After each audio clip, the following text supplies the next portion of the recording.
We believe our position and practice to be faithful to the gospel and Catholic teaching, especially as recently put forth by the Catholic bishops of the United States, including our own Archbishop Henning, as well as Pope Leo. The Vatican itself displays different themed nativities each year, highlighting social issues to contemporary life.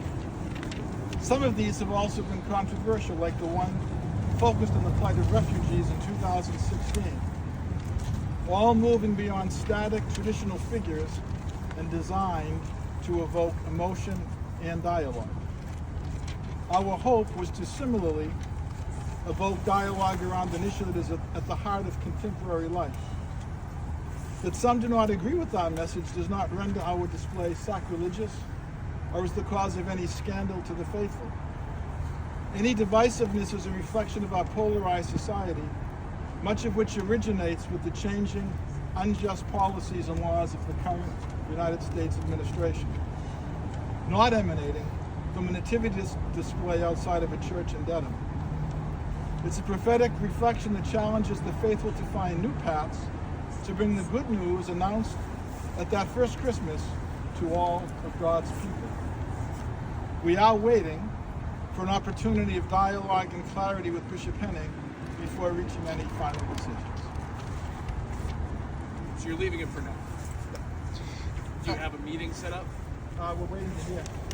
You haven't spoken with him? No, we're waiting to hear. Should we reach out to him today?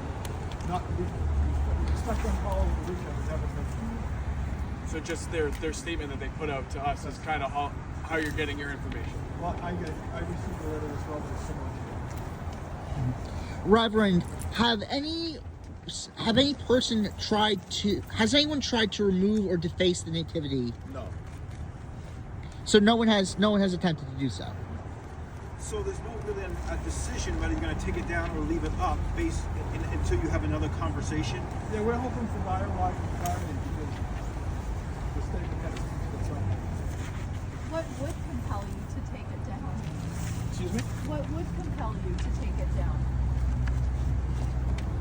If the circus continues and if there's threats of anything like that, we'll take it down.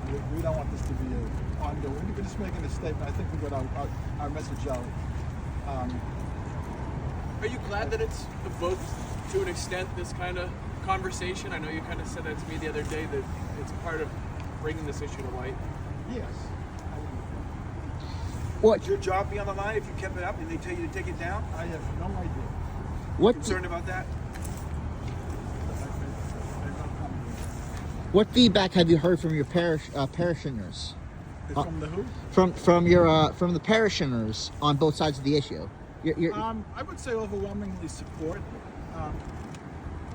Some of these guys can speak to that afterwards inside.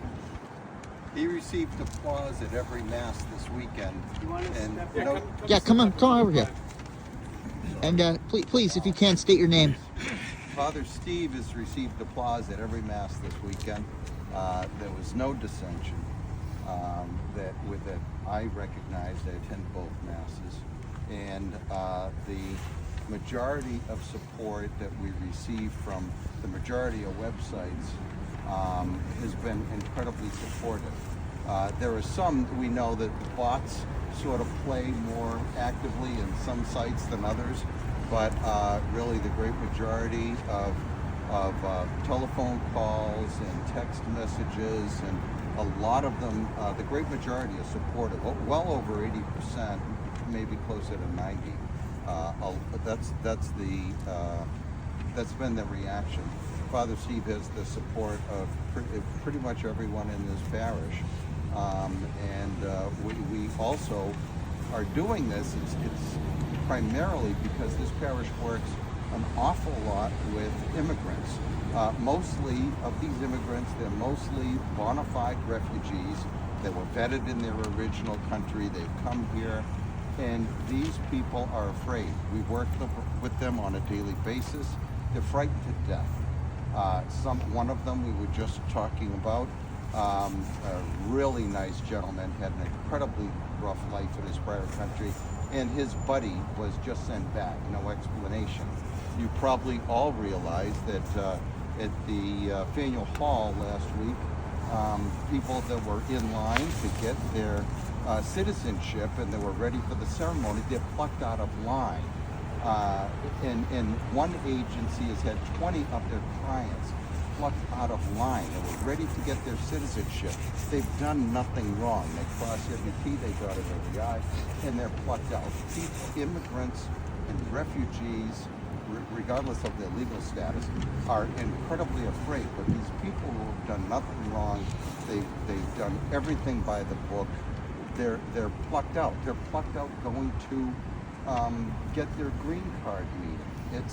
It's incredibly unfair, and I don't know why everyone should be outraged by this. It's innocent people being persecuted, and it's people that can't speak for themselves. So we feel compelled that we have to speak for